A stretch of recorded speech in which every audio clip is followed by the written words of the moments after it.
रवा सभा के बीच एक और भक्ति गीत के लहर बहावे आइल बानी हम सभी कलाकार।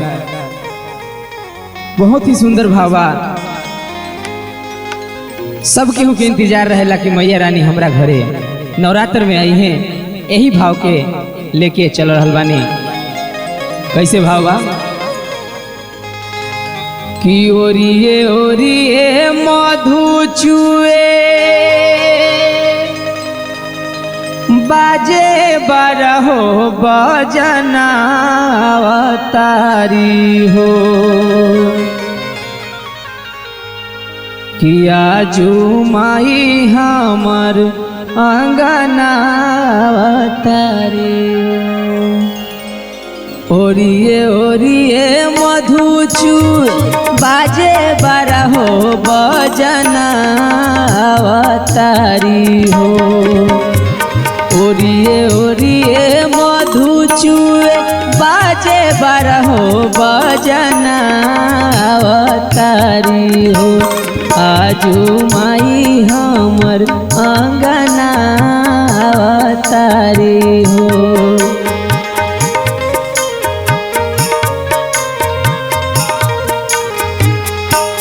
आजू माई हमर आंगना तारी हो।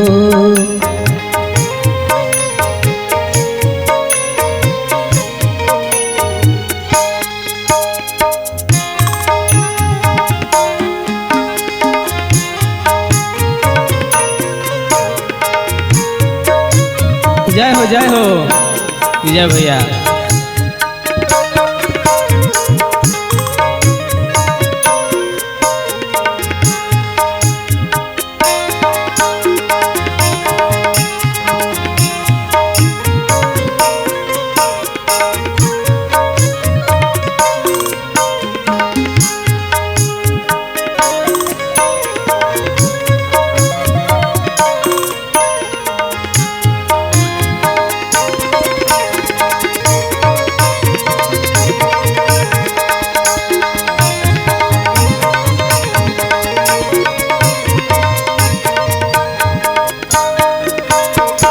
ऊंचरे लकागा कोई लरिया भी बोले निमिया पतैया भी झूरू झूरू डोले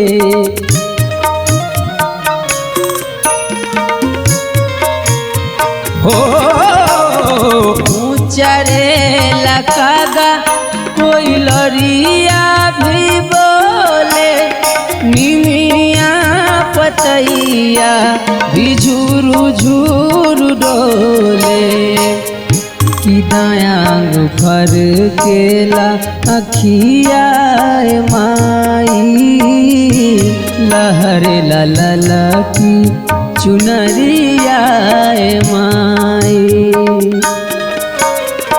अंगना बहारी हम सवारी चूड़ी कंगना तारी हो अंगना बहारी हम सवारी चूड़ी कंगना तारी हो आजू माई हमर अंगना तारी हो आजू माई हमर अंगना तारी हो।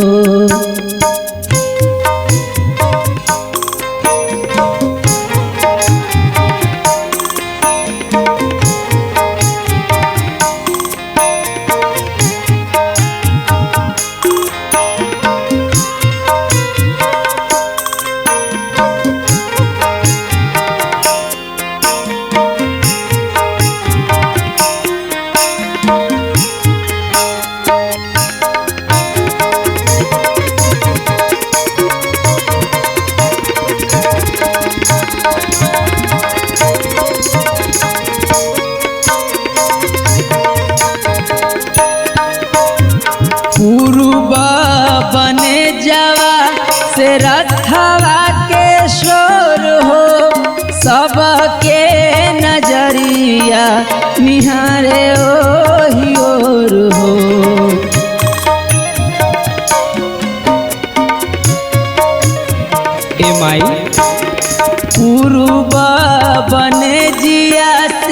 रथवा के शोर हो सबके नजरिया निहारे ओही ओर हो कि हाथ जोड़ी मांगेनी मंगनवाए माई पूरा कदी हमारो सपनावाए माई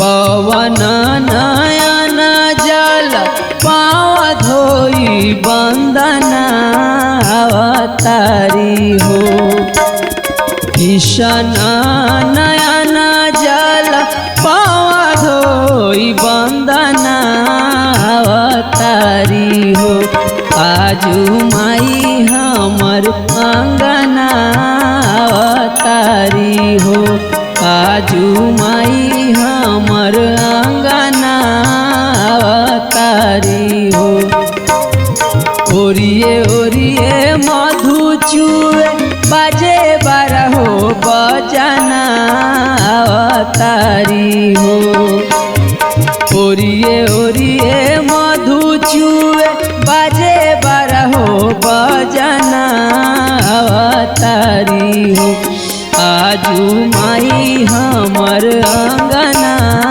अवतारी हो आजू माई हमर अंगना अवतारी